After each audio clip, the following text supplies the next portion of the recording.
Housing is already expensive and challenging enough in Silicon Valley and throughout California. And we call it the savage impact of Prop 19, and it really is.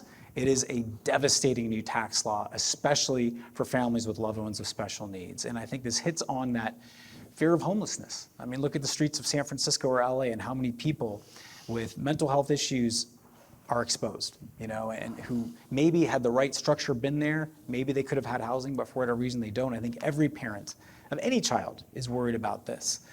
You don't need me to remind you of how expensive this area is. It seems like there's another real estate boom with all the AI companies, who knows? But we're already living in one of the most unaffordable areas of the country, and this new tax law that we're about to go through makes it even worse. So let's give it just a quick tale to illustrate this. So you may not be able to read this, that's okay. So let's imagine two families in the exact same situation.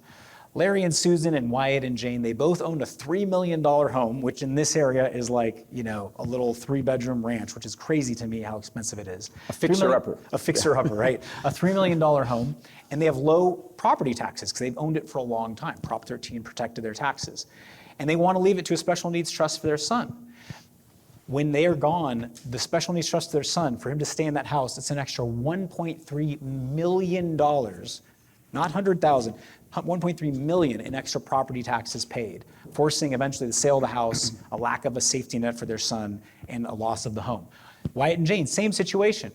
They want to leave the house to the special needs trust, but because they took some steps, instead of losing 1.3 million in taxes, the special needs trust was able to build over $2.8 million in extra funds to support their son.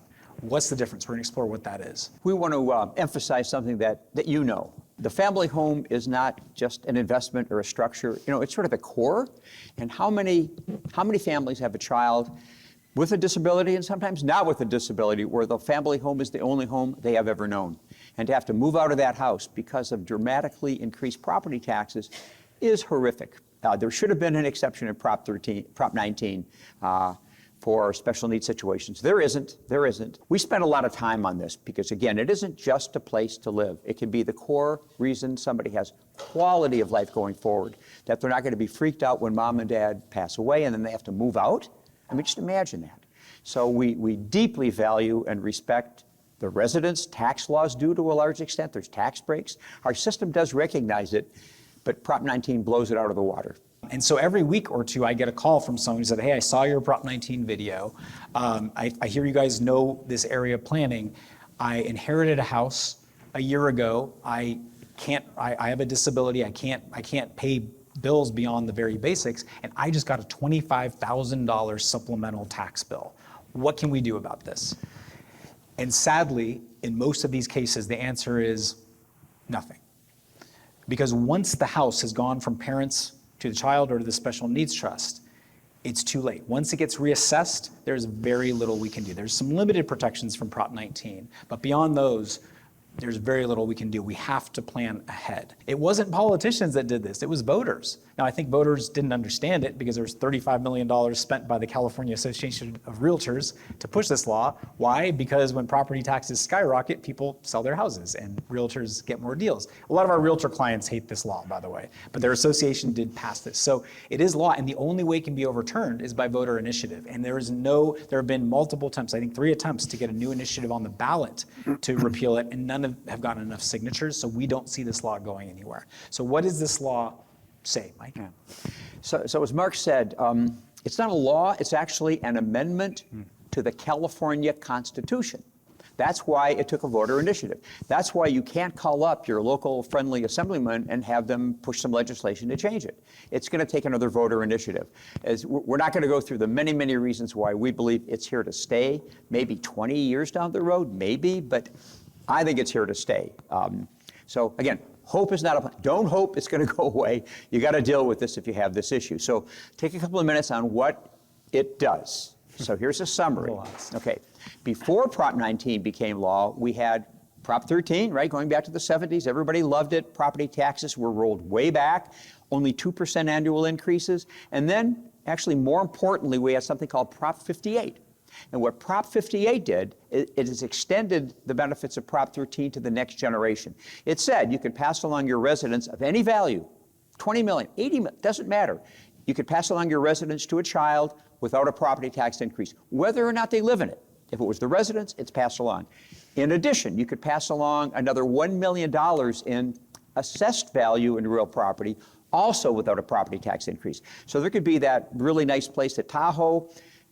The assessed value, because you bought it a long time ago, is $300,000. It's worth $3 million. Well, that would have passed along without a property tax increase as well. Then came Prop 19, February 16, 2021. At that point, everything changed. Okay. We have to separate out two types of property to understand this. First is the residence, and that's where there is a partial exception. In some parts of the state where property values are very low, this could be a complete protection, but not in the Bay Area, not for any of us. Okay, so here's the partial exception, that if it's your residence and a child makes your residence her residence, then the first $1 million in reassessment is forgiven. So if your home is worth $4 million, the new assessed value would be $3 million. So property taxes would still skyrocket. $1 million is a break, usually not enough, not unimportant. And we've seen many websites and other sources say that, well, the only thing you can do about Prop 19 is make sure your child moves into the residence. Well, as you'll see in a few minutes, that's not true. We can be much more successful in avoiding this problem. Okay, now what if it's not the residence? The vacation home, the investment property, that duplex you bought as a place for your child with a disability to live, as a safe place for your child to live. No exceptions whatsoever. So at your passing, when property changes hands and it goes to the next generation, to a special needs trust, there's no protections there. If it goes into that trust, it's going to be reassessed. If that second property is then worth $2.5 million, the taxes will be about $27,000, $28,000 a year. That could be a $20,000 a year annual increase. So let's just say that there's a house that's worth $3.3 million. And you can range these numbers up or down. And the assessed value is $300,000. So it was bought many, many, many years ago, so the assessed value is very low. They're only paying about $3,300 a year in property taxes. Let's say the child moves in after mom and dad are gone. You would still have a new assessed value of $2.3 million. Property taxes would go from about $3,300 a year to over $25,000 per year. So let's extend that out. And those go up 2% per year under Prop 13. So over 10 years, that's about $240,000 in extra property taxes for one house. If that child holds onto it for the rest of their life for 30 years, that's almost $900,000 in extra property taxes paid for one house. And that's property taxes.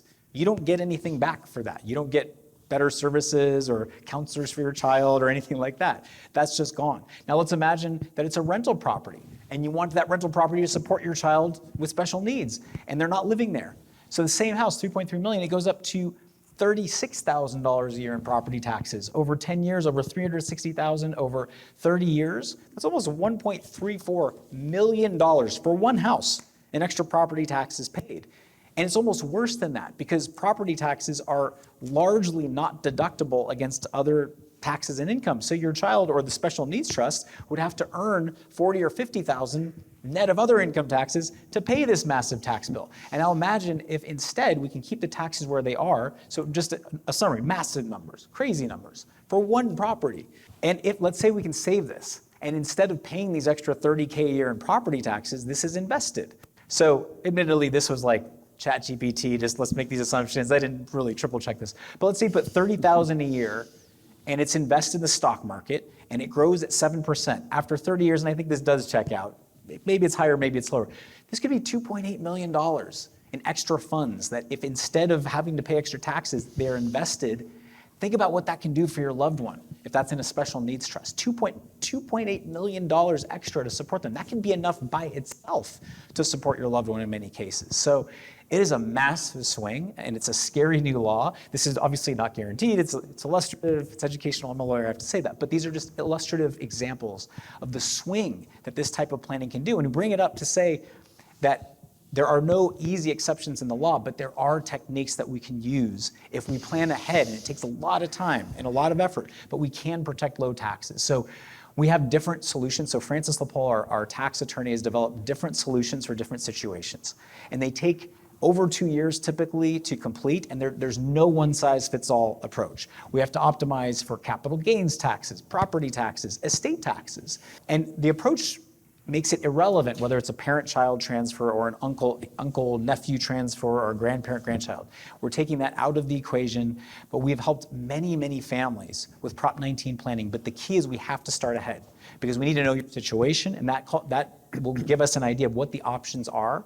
But there are options. It takes time and it takes work. We can't do it at the last minute, and we can't make guarantees. We've been very successful to date, but there's always risks when doing tax planning, and rules can change. So if you're worried about this, we'd say we should probably start sooner than later.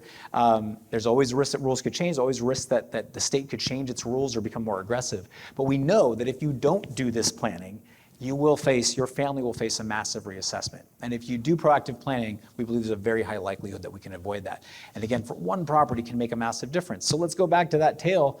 2 families, Larry and Susan, a $3 million home. They just didn't understand Prop 19, they didn't think about it, they didn't plan ahead, so $1.3 million in extra taxes, and the house is lost. Wyatt and Jane took the time, made the effort, and were successful in keeping property taxes low because they worked with experts. And don't try this at home. You could probably Google and get partial results of how you can do this. Don't try it at home. It is fraught with risks. We have a whole team that's really dedicated, and they change their approaches all the time.